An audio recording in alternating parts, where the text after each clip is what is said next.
Morning class 6। आज मैं आपकी वसंत पुस्तक का 5th चैप्टर आपको समझाने जा रही हूँ बच्चों। इसकी रीडिंग हमने की है, आपने भी की होगी पहले। मैं आज इसकी समरी आपको समझा रही हूँ कि इस पाठ में लेखक क्या समझाना चाह रहे हैं। तो बच्चों, इस पाठ को पढ़ाने से पहले कुछ क्वेश्चन कर रही हूँ मैं, आप उनका आंसर सोचिएगा। कि मान लीजिए हमारे घर में एक छोटा सा बच्चा है, या जब हम छोटे थे, हम बोलना नहीं जानते थे, तो हम अपनी बातें दूसरों तक कैसे पहुंचाते थे। जब हम परेशान हो जाते थे तो क्या करते थे, रोते थे। और जब खुश होते थे तो हंसते थे या इशारों से अपनी बातें करते थे। आप देखिएगा, आपके घर में एक पेट होगा, या आपने पक्षियों को देखा होगा या जानवरों को देखा होगा, तो वो अपनी बातें कैसे करते हैं। बच्चों, आपने देखा होगा कि वो इशारे से बातें करते हैं। क्रोध आता है तो मान लीजिए गाय को क्रोध आ रहा तो सींग से किसी को हटाने का प्रयत्न करेगी, और अगर उसे प्यार आ रहा है तो अपनी पूंछ को ऊपर कर देती है, अपनी गर्दन को आगे कर देती है। इसी तरह आपने डॉगी को देखा होगा किस तरह से पूंछ हिलाने लगता है खुशी में, और गुस्से में क्या करने लगता है, भौंकने लगता है। तो इस पाठ में यही बताया गया है कि मनुष्य इस संसार का सर्वश्रेष्ठ प्राणी है, जिसके पास अक्षरों जैसी विद्या है। तो बच्चों, जब पहल इंसान इस धरती पर आया तो उसका जीवन जानवरों की तरह था। आप पढ़ते होंगे हिस्ट्री में कि आदमी जानवरों की तरह घूमता रहता था। उसके परिवार, उसका घर, उसके गांव, खाने की व्यवस्था आज की तरह नहीं थी। ये धीरे धीरे धीरे सभ्यता के साथ विकसित हुआ, और धरती जब से बनी है तब से अक्षर नहीं बने हैं। अक्षर बहुत बाद में अस्तित्व में आए हैं, बहुत बाद में बने हैं। तो इस पाठ में क्या क्या बताया गया है ये मैं आपको बताते चलूँगी। जितना पोर्शन आपके स्क्रीन में आ रहा है उसको मैं समझाती चलूँगी बच्चों, ठीक है। तो अक्षर क्या हैं? वर्ण हैं, जैसे क, ख, अ, आ, ठीक है। ये अक्षर हैं बच्चों, ABCD अक्षर हैं, जिनके माध्यम से पहले शब्द बनते हैं, फिर शब्दों से क्या बनते हैं, वाक्य, और वाक्यों से क्या बनती है, भाषा बनती है, ठीक है। तो अक्षर भाषा का मूल रूप है, यूनिट है उसकी सबसे छोटी, और अक्षर का तात्पर्य है जो कभी नष्ट नहीं होता है। अक्षर कहा जाता है बच्चों, हमारे मुंह से निकला एक भी अक्षर इस वायुमंडल में हमेशा जीवित रहता है, वो कभी नष्ट नहीं होता है। अक्षर किसको कहा जाता है पता? ईश्वर को भी कहा जाता है, क्योंकि ईश्वर का भी अंत नहीं होता है। इसी तरह अक्षर भी एक बार छप जाते हैं, एक बार निकल जाते हैं, तो वो हमेशा उनके अस्तित्व रहते हैं। तो इस पाठ में अक्षरों की यात्रा, उनकी कहानी के बारे में बताया गया है। तो ध्यान से सुनिएगा। सबसे पहले ये बताया है कि हम जितनी पुस्तकें पढ़ते हैं, या आज पुस्तकों से भी आगे बढ़ गए बच्चों, हम अब डिजिटल पुस्तकों में आ गए हैं। हम ईमेल से अपने अक्षरों का प्रयोग करने लगे हैं। बहुत से माध्यम हैं हमारे पास, ठीक है। इंटरनेट माध्यम है, तो बहुत से ई बुक हैं हमारे पास, लेकिन सब किससे बनी है? अक्षरों से बनी है। तो अगर हम अक्षर नहीं जानते तो आज दुनिया ऐसी नहीं होती जैसी आज है। इतने समाचार पत्र नहीं होते, इतनी पुस्तकें नहीं होती, हम इतने सभ्य नहीं होते। तो अक्षर, कुछ लोग कहते हैं कि अक्षरों को हम जब से मनुष्य अस्तित्व में आया तब से जानते हैं, और जैसे ये धरती को ईश्वर ने बनाया वैसे अक्षरों को भी ईश्वर ने बनाया। तो ऐसा नहीं है बच्चों। अक्षर किसके द्वारा ईजाद किए गए? मनुष्य के द्वारा ईजाद किए गए, ठीक है। तो ये जितनी भी लाइनें आई हैं, इनका आपको सारांश में अर्थ बता दिया गया है, ठीक। आप इसकी रीडिंग भी करेंगे और इसको समझेंगे। और बच्चों, यहाँ पर दिखाए गए हैं वो चित्र जिनके माध्यम से पहले लोग भावों को समझते थे। यहाँ पर देखिए, अगर हाथ में तलवार और धनुष है तो लगेगा कि किसके लिए जा रहे हैं, जानवर हैं, तो लगेगा शिकार के लिए कोई व्यक्ति जा रहा है। तो ये तब की बात थी जब लोगों के पास अक्षर नहीं थे। वो चित्र बनाकर भावों से अपने बातों को समझाते थे, ठीक है। तो लोग समझते थे कि ईश्वर ने अक्षरों की खोज की है। मैंने आपको बताया है कि ईश्वर ने अक्षरों की खोज नहीं की है। तो धरती बता रखा है कि कितने साल पुरानी है, और सबसे पहले 5 अरब साल पुरानी है और 2-3 अरब साल इस धरती पर कोई जीव जंतु थे ही नहीं, क्योंकि ये धरती इतनी गर्म थी बच्चों। यहाँ वनस्पतियाँ नहीं थी, यहाँ नेचर इस तरह का नहीं था, तो मनुष्य के रहने लायक ये धरती नहीं थी। फिर धीरे धीरे वनस्पतियाँ आईं, ठीक है, और धरती पर आदमी ने 5 लाख साल पहले ही जन्म लिया है। बहुत पुराना जन्म नहीं है इंसान का। धरती अस्तित्व में बहुत पहले आ गई थी, लेकिन इंसान का जन्म कितने साल बाद हुआ? 5 लाख साल बाद हुआ। और धीरे धीरे इंसान भी, पहले उसका रहन सहन आज की तरह सभ्य न था, धीरे धीरे उसका क्या हुआ? विकास हुआ, वो डेवलप हुआ, ठीक है। और 10,000 साल पहले, देखिए कितने कम साल पहले आदमी ने झुंड में रहना शुरू किया, गांव बसाए, खेती करने लगा, पत्थरों के, लकड़ियों के औजार बनाने लगा, और फिर उसने मेटल के भी औजार बनाने शुरू किए। औजार क्या होते हैं बच्चों? जिनसे खुदाई की जाती है, जिनसे कटाई की जाती है, वो इंस्ट्रूमेंट, ठीक है।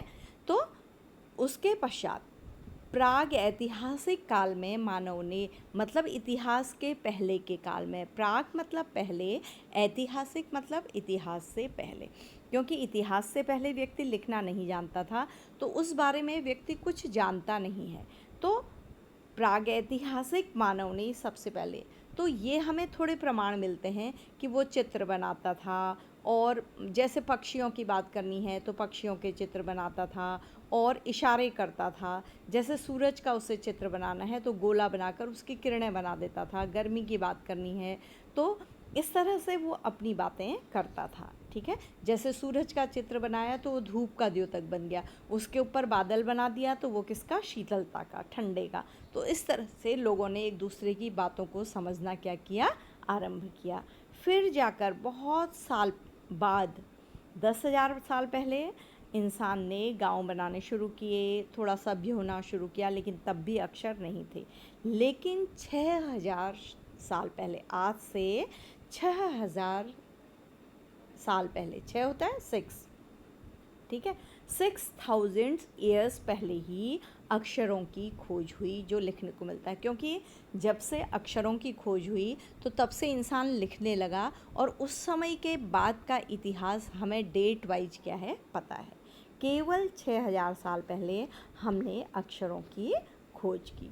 तो फिर बेटा, इस तरह से जब अक्षरों की खोज हो गई तो दुनिया में बिल्कुल नयापन आ गया, नई सभ्यता आ गई। अपने विचारों को इंसान धीरे धीरे बोलने लगा। बच्चों, आज जैसे अक्षर हैं वैसे नहीं थे, लेकिन थोड़ा थोड़ा बोलने लगा, थोड़ा थोड़ा लिखने लगा, सभ्य कहलाने लगा। इतिहास लिखना आरंभ हो गया। उसने तांबे पर लिखना आरंभ किया, कांसे पर लिखना आरंभ किया, पत्थरों पर, लकड़ियों पर, भोजपत्रों पर लिखना आरंभ किया, ठीक है।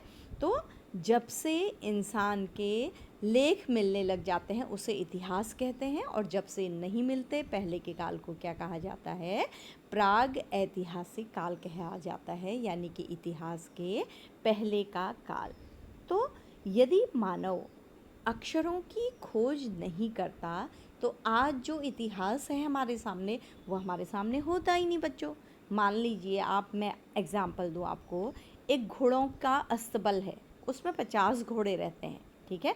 तो एक बूढ़ा घोड़ा जो है, बहुत एजेड घोड़ा जो है, क्या वो अपने नए युवा घोड़ों को, बच्चे घोड़ों को अपने बारे में बता सकता है? कुछ भी अपने इतिहास के बारे में बता सकता है? मे बी वो इशारों से कुछ बताता भी हो तो वो कभी जीवित नहीं रहता है।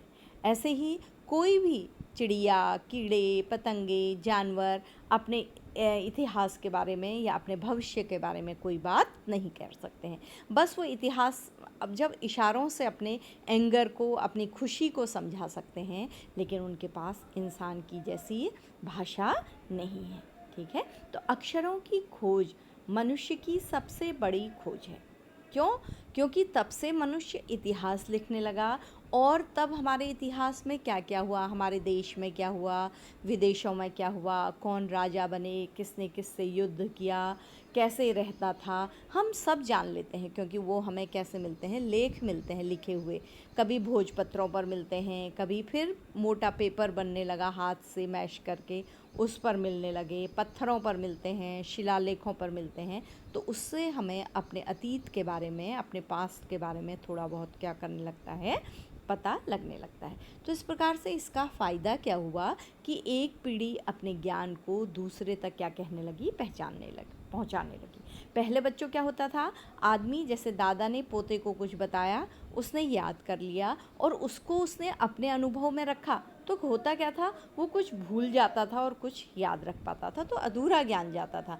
लेकिन आज हम अपने ज्ञान को क्या कर सकते हैं, अच्छी तरह से लिख कर दूसरी पीढ़ी तक पहुंचा सकते हैं। कोई इंसान रहे या न रहे, उसका ज्ञान दूसरों तक चला जाता है।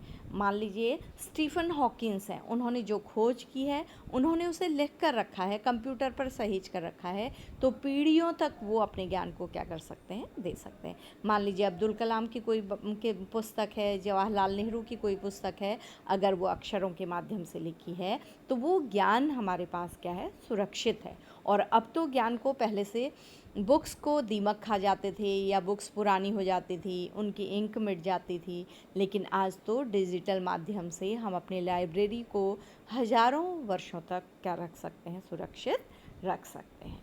यह महत्व है अक्षरों का और उनसे बनी हुई लिपियों का। तो अक्षर, वर्ण बहुत इम्पोर्टेंट है, और उनसे बनने वाली लिपियाँ, लिपि कहते हैं बच्चों स्क्रिप्ट को। जैसे हिंदी की लिपि है देवनागरी, अंग्रेज़ी की लिपि है रोमन, और उर्दू की लिपि है फ़ारसी, और पंजाबी की लिपि पता है आपको क्या है, गुरुमुखी। तो ये तो जीके का सब्जेक्ट है बेटा, जनरल नॉलेज है, ये आपको वैसे भी आना चाहिए कि किस भाषा की कौन सी लिपि है।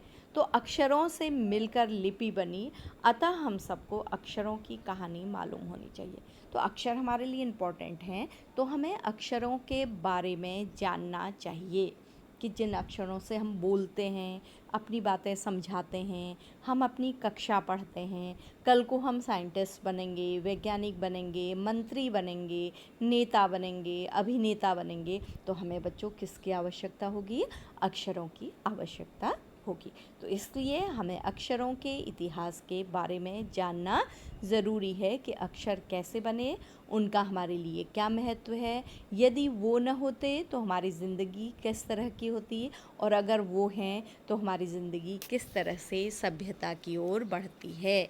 तो अक्षरों के लाभ के बारे में हमें जानना चाहिए। इस पाठ के लेखक का नाम है गुणाकर मूले। आपको पता होना चाहिए कि हमें पाठ का नाम और पाठ के लेखक का नाम आना चाहिए। तो मुझे बच्चों लगता है ये पाठ आपको अच्छी तरह से याद हो गया होगा।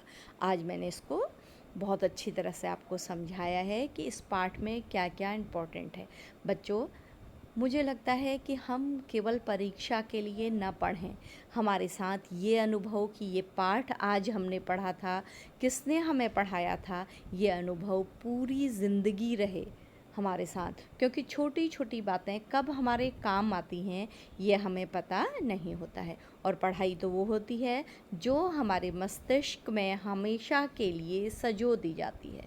तो बच्चों, हम थोड़ा सा एफ़र्ट करेंगे तो पढ़ाई हमें इसी तरह से क्या होती जाएगी, याद होती जाएगी। तो मुझे पता है मेरे बच्चों को अच्छी तरह से समझ में आ रहा है, तो हम अपने पाठ को आज यहीं पर समाप्त करते हैं। Thank you class. इसको फिर पढ़िएगा और वीडियो को फिर से सुनिएगा, तो ये पाठ हमेशा के लिए आपके मस्तिष्क में अंकित हो जाएगा, यानी कि आपको याद हो जाएगा। देन थैंक्स बच्चों।